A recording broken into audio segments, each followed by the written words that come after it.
Hey everyone, this is Casper. Welcome back, and today we're going to be looking at a very old project of mine. In fact, this is the first thing that I ever worked on in this channel. This is a shulker box searcher. So basically the concept is really simple. In case you're looking for a particular item, you just put the item into the chest here and it goes through all your shulker boxes and outputs all of them into this chest right here. Now this is the first video that I actually posted on this channel, and well, that had its flaws. It wasn't as fast, and in case you had too much of a particular item, it took forever.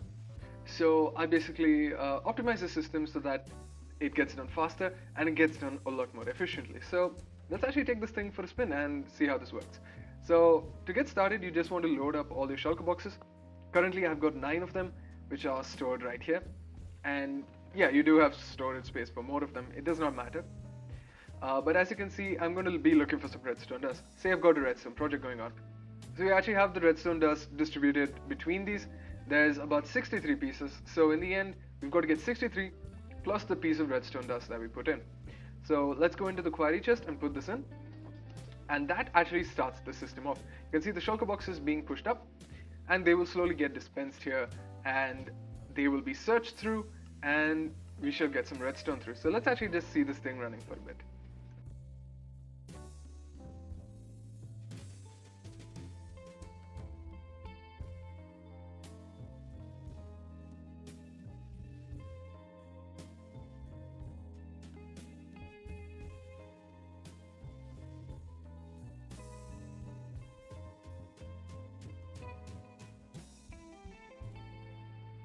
And that's it.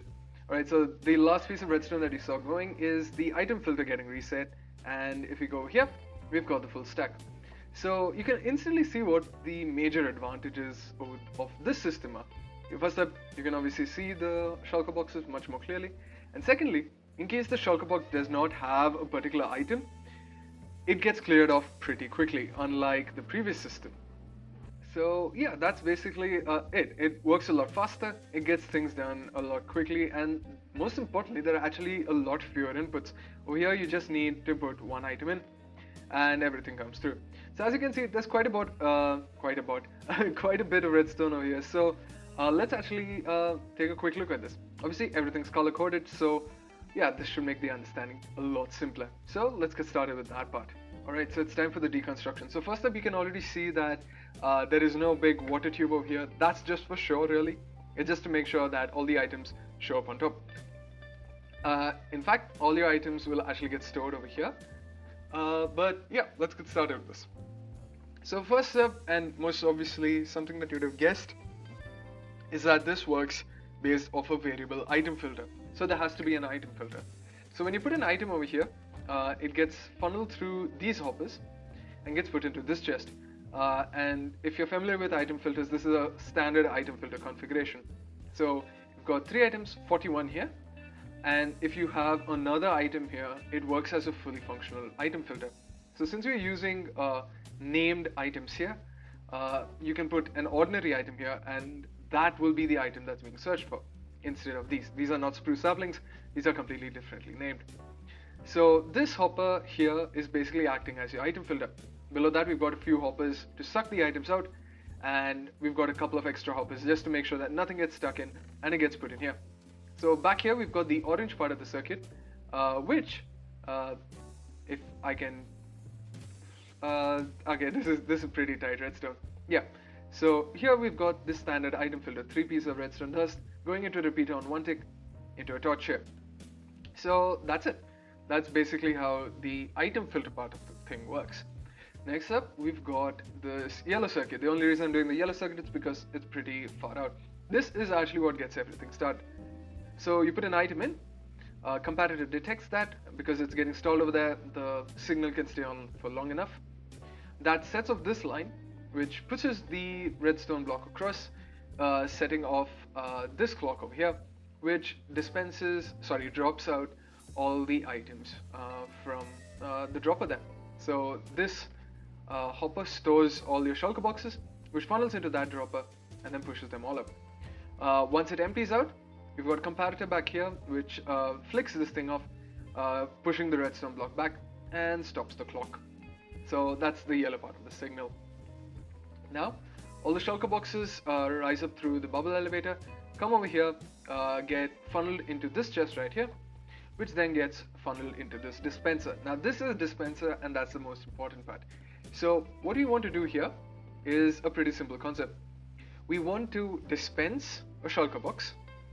We want to see if there are any items coming out from the shulker box. In case there are no items coming out from the shulker box, it means that the shulker box is useless to us, so we want to break it. So we basically break it using this piston over here, which pushes the shulker box into this hopper, which refuels this loading system. However, if there are items going through, we don't want the shulker box to break, so we sort of have to delay the breaking of the shulker box. So that's what the rest of the system is. So yeah, we do have this blue system here. The blue system, the blue redstone, is basically what gets the thing started. So as soon as it empties out, this observer gets pushed up, 3-tick delay, which goes into a block, which goes here, which passes that, it goes into an observer here. There's a lot of chaining going around here, but ultimately what happens is that this repeater here is pulsed. This is a 4-tick repeater. This passes this block, which actually extends the piston first, meaning it breaks whatever is there. When the system is starting, there isn't anything. The dispenser fails because there's a piston head in front of it, but once it unpars, this retracts instantly.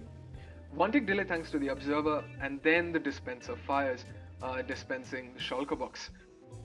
Next up, what this block does is it passes this block, which first thing passes this piece of redstone dust. This piece of redstone dust temporarily locks this hopper so that it accidentally does not get stuck in there in case you've not put the item in or something like that. But what it also does is it passes this repeater passes this block, which again passes this piece of redstone dust, which comes out here and passes this thing. This is a simple pulse extender. So what is happening here is this pulse extender is what gives items from the shulker box enough time to cascade down. This is a sort of delay while the system is running. I will run this system one more time just to explain everything that's going on. So it's going to be a lot of jabbering for a bit. We also have a comparator coming out from this hopper down here. This basically detects whether items are going through. Now in case items are going through, it passes this piece of redstone dust here, which repasses the pulse extender. So in case we've got a shulker box placed, thanks to this signal, this goes over here, past this, which extends the piston, and then it starts dying out. But in case there are items in it, they're going to be going through the hoppers, and this will get reactivated, basically rejuvenating. Yeah, that's the word. This pulse extender, meaning the piston stays extended. Now, why do you want the piston to stay extended? Is because we've got this observer up here. Now, this observer in this position is not parting anything. However, the second that the piston retracts, it passes this block right here, which passes this redstone dust and once again restarts the cycle. So every time the observer retracts and passes that block, it activates this piston followed by the dispenser, meaning it's actually replenishing the shulker box that was over here. You can see this in action in just a bit. So that's basically the brain of the system. This is the most important part of the system.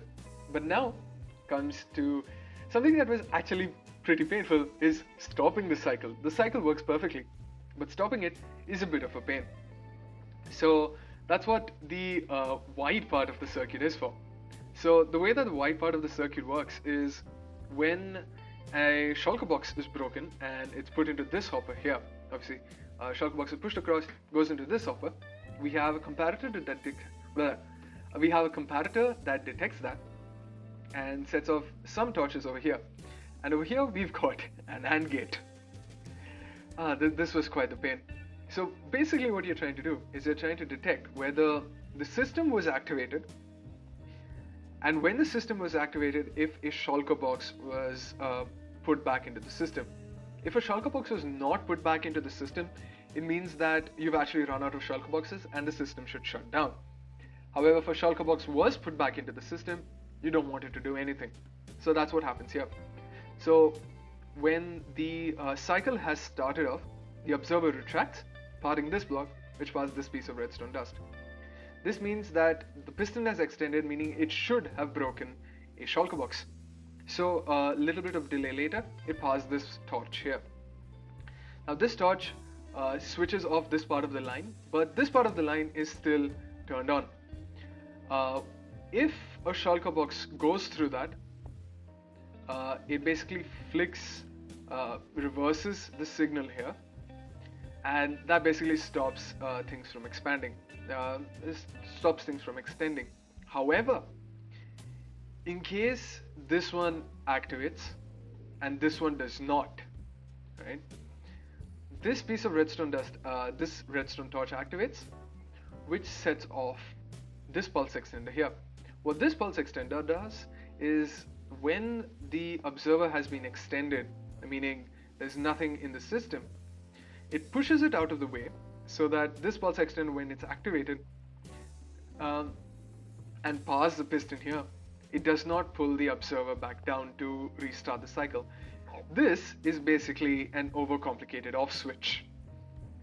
And I personally really like this. This took a lot of time to engineer, but yeah. And then you've got the green part of the circuit. Now the green part of the circuit is pretty simple. This is responsible for stopping it. The way that works, this extends, green part of the circuit, 2-tick repeater because you need to flick over a torch, and this temporarily unpars the item filter, allowing the item that was over here to pass through the system and get all the way back up. What that also does is it temporarily locks this comparator so that when the item passes through this hopper, it does not restart the system. So yeah, that was a lot. Now let's actually just go through this quickly and try and explain what's going on. So let's take an item that's there in these droppers. We apparently have a lot of dirt, so I'm just gonna grab a piece of dirt and put it in my hammer. So the yellow part of the circuit is pretty self-explanatory, so let's actually put this through and see what happens. So observers start going there, we had this get powered, and now you can see what's happening here. So we have some items going through, so this pulse extender stays on for a bit, retracts, breaks that there, and then this starts off. So you can actually see this thing in a full action here. You can actually slow down the video. I'd suggest slowing down the video and seeing the flow of items. So you can see because the items were flowing through, the pulse extender stayed on for a bit longer. Once again, you can see that it's getting replenished, so this stays extended for a bit longer. Now back here, you can see the item detection of the shulker box stopping this from flipping over. Any second now we should have the system turn off. There actually seemed to be a decent amount of dirt in the system, coming to think of it. And now we had everything turn off. So you saw this piston extend, push the observer out of the way to stop the circuit from restructuring essentially. And now we should have all our dirt here. Yeah, so I actually had a stack of dirt there. So yeah, that's it. This is quite a lot of talking. I should try and work on getting the world download ready for this. Hopefully it's out when the video comes out, but otherwise it should take a bit of time. So yeah, anyways guys, thanks for watching. This has been Sky and I'm out. So ciao for now. I shall see you in the next video.